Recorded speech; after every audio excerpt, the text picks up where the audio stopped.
La filosofía ha abarcado históricamente el concepto de misterio. El concepto de misterio en general se asocia a la teología, al misticismo, a la religión. Y muchas veces el concepto mismo de misterio está deformado en esos contextos más teológicos religiosos porque se lo caracteriza como algo inaccesible para la comprensión humana. A ver, etimológicamente la palabra misterio tiene un origen onomatopéyico. La onomatopeya de la palabra misterio es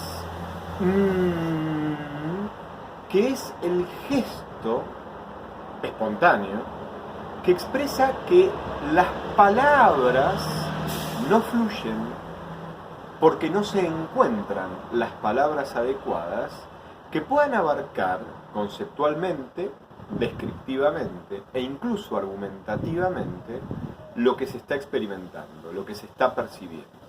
Es decir, que esta onomatopeya está implicando un exceso.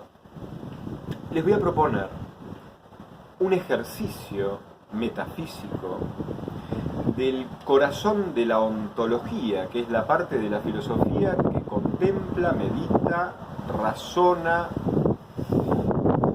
el acontecimiento que es el ser. Ven que hay cosas que nosotros somos, que los árboles son, que el viento que estoy recibiendo ahora en el rostro es. Vamos a suponer que queremos explicar la existencia de cualquier ente. Ente es cualquier cosa que exista. Esta silla en donde yo estoy sentado, las estrellas, yo mismo, lo que fuera que es. Bueno, lo primero que nosotros percibimos en nuestra experiencia inmediata es que ningún ser es causa de su propio ser. En realidad, ningún ser puede ser causa de su propio ser, porque si fuera causa de su propio ser, no tendría que ser para poder causarse, para poder ser causado, pero a su vez tendría que ser para poder causarse a sí mismo. Con lo cual, estaríamos violando el principio lógico de no contradicción. No se puede ser y no ser simultáneamente bajo el mismo respeto. Con lo cual, en la experiencia que nosotros tenemos del ser, cada ser exige que expliquemos su ser y su existencia en términos de otros seres, que serían precedentes y actuales en el ser. Es decir, si yo quiero explicar la existencia de una mesa, tengo que suponer algún artesano, pero no un artesano imaginario, un artesano real, un artesano en acto, diría Aristóteles. Para explicar la existencia del artesano deberíamos acudir a los papás del artesano. Es decir, cada vez que queremos explicar la existencia de cualquier ser, tenemos que remitirnos a otros seres y por lo tanto, replicando la misma estrategia racional, en definitiva, para explicar la existencia de cualquier ser, nos tenemos que remontar en una cadena de seres precedentes y en acto, los cuales, los que están más arriba de la cadena y que son más precedentes, son necesarios para explicar la existencia de los seres que están más abajo de la cadena y que son posteriores. Ahora bien, este encadenamiento causal de seres que son necesarios para explicar la existencia de los que siguen, ¿este encadenamiento es infinito o es finito?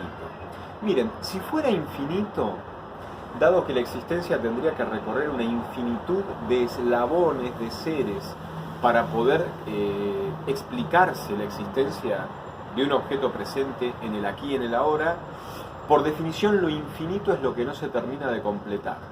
Con lo cual, si la cadena fuera infinita, la existencia nunca habría llegado al ser de cuya existencia queremos dar cuenta racionalmente. Por lo tanto, la cadena termina siendo finita, es decir, comienza en algún ser. Ese ser primero es un ser al cual arribamos con mucho rigor lógico. Ahora, en este ser primero se desvanece el principio causal que utilizamos para poder explicar la existencia de cualquier ser. Porque este ser primero, por ser primero, no tiene un ser que lo preceda y que lo cause. Con lo cual la existencia de este ser primero es incausada. Con lo cual el principio de causalidad que nos guió legítimamente, racionalmente y con rigor para poder explicar la existencia de un ser presente ante nosotros, resulta que ese principio causal, que es una exigencia racional evidente, se desvanece cuando llegamos al primer ser. Con lo cual, la existencia del primer ser no puede ser explicada causalmente. Es más, como es el primer ser, ha debido de existir siempre, y ese siempre desborda no solamente el principio causal, sino que desborda nuestra capacidad racional de explicarlo. Ahora, este desborde no significa que sea una pura oscuridad que nosotros no podemos comprender. No, hemos llegado con un rigor lógico impecable a probar que necesariamente tiene que existir un ser primero. Pero el hecho de ser primero desborda al principio de causalidad mismo, desborda a nuestra exigencia racional, que fue respetada perfectamente hasta llegar a la conclusión lógica, o sea, la conclusión necesaria de que debía existir un ser primero, porque por ser primero no tiene seres que lo antecedan y por lo tanto su existencia es eterna, es decir, ha debido ser y existir siempre. Ese siempre nos desborda. Esto es el misterio en la filosofía.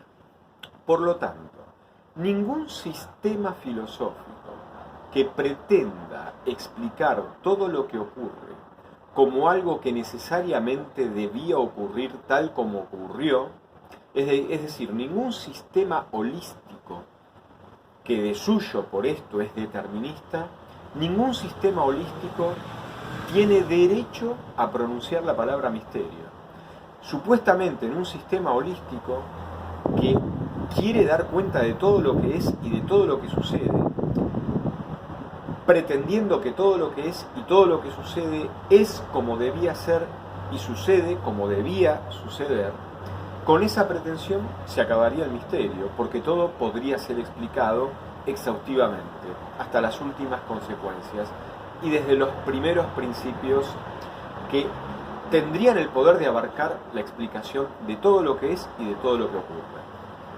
Con lo cual, la palabra misterio habría que erradicarla de cualquier sistema determinista, de cualquier sistema holístico. Con lo cual, el corazón de la filosofía, que es la metafísica, y que nace, como enseñaba Aristóteles en su propia obra de la metafísica, con este asombro ante el exceso que significa el ser como patencia, diría Heidegger, como evidencia y como presencia, como claro en donde nosotros nos reconocemos a nosotros mismos en el prodigio de nuestro propio ser, de nuestra propia vida, de nuestra propia existencia, el misterio tendría que ser erradicado de cualquier sistema holístico, porque en el fondo pertenece al corazón más puro de la filosofía. La sabiduría es el camino hacia el sentido del ser y hacia el misterio del ser. Este ser que nosotros contemplamos en nosotros mismos siempre nos procura un inmenso sentimiento de gratitud, con lo cual el ser, en definitiva, tiene como misterio al bien, pero no un bien entendido desde el punto de vista puramente normativo, kantiano, desde el puro deber ser. No, el bien entendido como una gratuidad amorosa que se desborda y que maravillosamente se completa a sí misma en todo lo que crea desde sí, en todo aquello en lo cual se participa, pero donde lo que se participa no es un reflejo, no es una pura expresión de este principio amoroso fundamental y originario, sino que lo que se participa, lo que es participado, es algo nuevo, es algo inédito, que por eso en su presencia completa al propio principio creador, de donde surge esto que es participado como criatura. Con lo cual el principio ya es un principio que hace del bien un principio amoroso y absoluto. Este principio amoroso tiene que tener los rasgos más elocuentes de lo que percibimos como virtud, como poder, como cualidad, como grandeza. La inteligencia, la libertad, la voluntad. Este principio tiene que ser un alguien, no un algo, un alguien. Porque nosotros somos alguien solo ante este alguien absoluto, pero que a su vez, desde la maravilla de su amor, agradece completarse en nosotros. Solo ante este alguien podemos dialogar, podemos crecer, podemos ser interpelados. Podemos interpelar y pedir, podemos caminar juntos completando el sentido fundamental de la propia existencia nuestra y de la existencia como tal y como misterio. Podemos completar el sentido del ser. Este ser, que es el bien absoluto, que se manifiesta como un alguien amoroso, pero que a su vez se abre y se completa en lo que va creando, es Dios. Por lo tanto, si hay algo que pertenece a la filosofía, fundamentalmente es el misterio de Dios.